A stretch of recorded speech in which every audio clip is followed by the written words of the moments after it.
নিলম্বন কৰাটো পাৰ্টিৰ অধিকাৰ, মই এইটো একো নকওঁ। মূলত কথাটো হ'ল যে মই যোৱা প্ৰায় 20 বছৰ ছমাহ,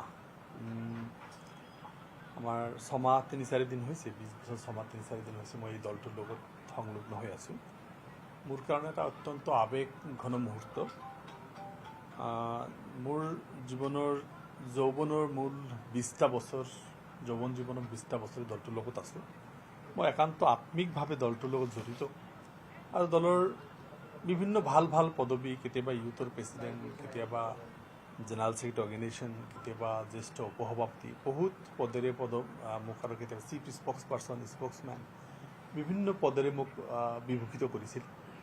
আৰু এই দলটোৰ লগত যিহেতু মই আত্মিকভাৱে জড়িত হৈ আছিলোঁ, আজিৰ দিনটোত মই দলটোৰ বিষয়ে একো ক'ব নিবিচাৰোঁ। মই এই দলৰ এজন সদস্য আছিলোঁ। আজি মোৰ চূড়ান্ত একান্ত ব্যক্তিগতভাৱে মই এই দলটোৰ পৰা পদত্যাগ কৰিছোঁ আৰু মই গম পাইছোঁ যে মোৰ কাৰণে অলৰেডি ছাছপেনশ্যনো দিছে। যিয়ে নহওক এইটো ভাইচ ভাৰ্চা, এটা হ'লে আনটো হ'ব, এনেকুৱা কথা আৰু। তো যিয়ে নহওক মই আগতেই ৰিজাইন দিছোঁ, যোৱা 16 তাৰিখত মই ৰিজাইন দিছোঁ। সেইটো মই মানে বেছি একো ক'ব নোখোজোঁ। ৰাজনৈতিক পথাৰত মই 20 বছৰ ইয়াত লগত আছিলোঁ।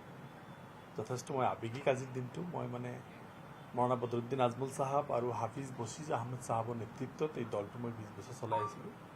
আৰু আজিৰ দিনটোত মই তেখেতসকলৰ যি যাত্ৰা, সেই যাত্ৰাক মই শুভেচ্ছা জ্ঞাপন কৰিছোঁ। এই যাত্ৰা আৰু সফল কৰক, এই যাত্ৰা আৰু শক্তিশালী কৰক। মই এই যাত্ৰাত আৰু তেখেতসকলৰ লগত লগ দিব নোৱাৰিলোঁ, তাৰ কাৰণে মই দুখিত।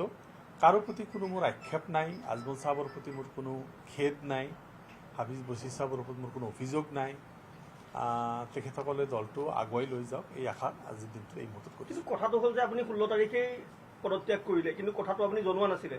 কিন্তু আজি তেওঁলোকে আপোনাক নিলম্বন কৰিছে, বহিষ্কাৰ কৰিছে। কথাটো হ'ল যে প্ৰাৰ্থী তালিকা প্ৰকাশ কৰিলে, আপুনি কিছু সময় পূৰ্বে কৈছে প্ৰাৰ্থী তালিকাত আপোনাৰ নামটোও নাছিলে। অৰ্থাৎ আপুনি দল ত্যাগ কৰাৰ বাবে আপোনাৰ নামটো নাছিল, নে ক'ৰবাত খুব আছিল, AIDFৰ হৈ কাম কৰি থাকিলে আপোনাৰ নহ'ব বা সমষ্টি উন্নয়ন নহ'ব?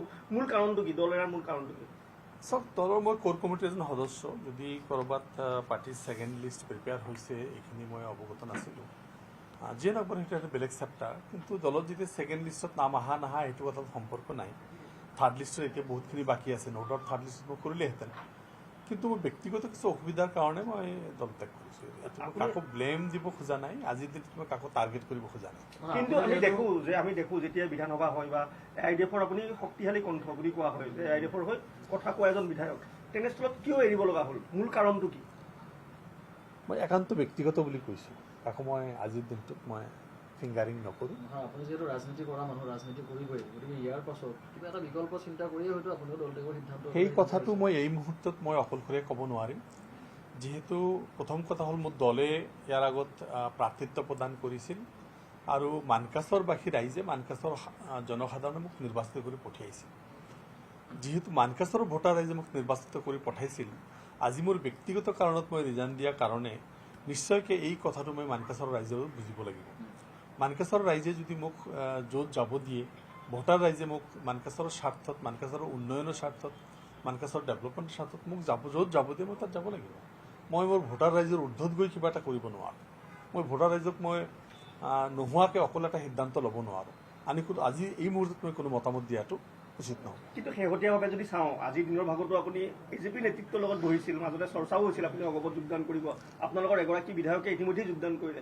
ক'ৰবাত AJPৰ লগতো আপুনি যোগাযোগত আছে। আৰু এই কথাটোৱে আপোনাক যিখন তেওঁলোকে বহিষ্কাৰ কৰিছে, তাতে এই কথাটো উল্লেখ কৰিছে আপুনি আন পাৰ্টিৰ লগত কথা পাতিছে বা এনেকুৱা ধৰণৰ অভিযোগে আনিছে।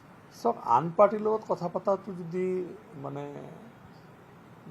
বেলেগ সেইটো হিচাপত চৰ্চা হয়, মই অস্বীকাৰ নকৰোঁ। মই কাৰো লগত দেখা কৰা নাই, কোৱা নাই। এইটোতো এজন মিনিষ্টাৰৰ লগত মই দেখা কৰিব পাৰোঁ বা বেলেগ বেলেগ মানুহৰ লগত দেখা কৰিব পাৰোঁ। কেতিয়াবা আমাৰ প্ৰয়োজন হয় মুখ্যমন্ত্ৰীৰ লগত দেখা কৰিব পাৰোঁ, কেতিয়াবা হয় বেলেগ মন্ত্ৰীৰ লগত দেখা কৰিব পাৰোঁ। মইতো ইয়াৰ আগত ৰাহুল গান্ধীৰ লগতো লগ কৰিছোঁ, প্ৰিয়ংকা গান্ধী, ছোনিয়া গান্ধীৰ লগতো লগ কৰিছোঁ, হয়নে নাই? আমিতো মুখ্যমন্ত্ৰীৰ লগত কিমানবাৰ লগ কৰিছোঁ, ভাৰতৰ প্ৰধানমন্ত্ৰীৰ লগত কিমানবাৰ লগ কৰিছোঁ, ৰাষ্ট্ৰপতিৰ লগত কিমানবাৰ লগ কৰিছোঁ। লগ কৰাটো কেতিয়াও এটা দোষ হ'ব নোৱাৰে মোৰ বোধেৰে। মোৰ সিদ্ধান্তটো বেলেগ হ'ব লাগে। মোৰ লগ কৰাটো কোনো দোষ হ'ব নোৱাৰে। তেখেতসকলে কিহৰ কাৰণে কৰিছে মই এইটো খেদ নাই। মই ৰিজাইন দিছোঁ, তাৰপিছত যদি তেখেতসকলে আমাক নিলম্বন কৰিছে, মোৰ একো খেদ নাই। এইটোক লৈ মই অভিযোগ দাখিল কৰিব নোৱাৰোঁ। আপুনি বিচৰা বাতৰি পাব কেৱল নিউজ 18 এপত। নিউজ 18 এপ ডাউনলোড কৰিবলৈ স্ক্যান কৰক এই QR code. Google Play Store তো পাব এই নিউজ 18 এপ।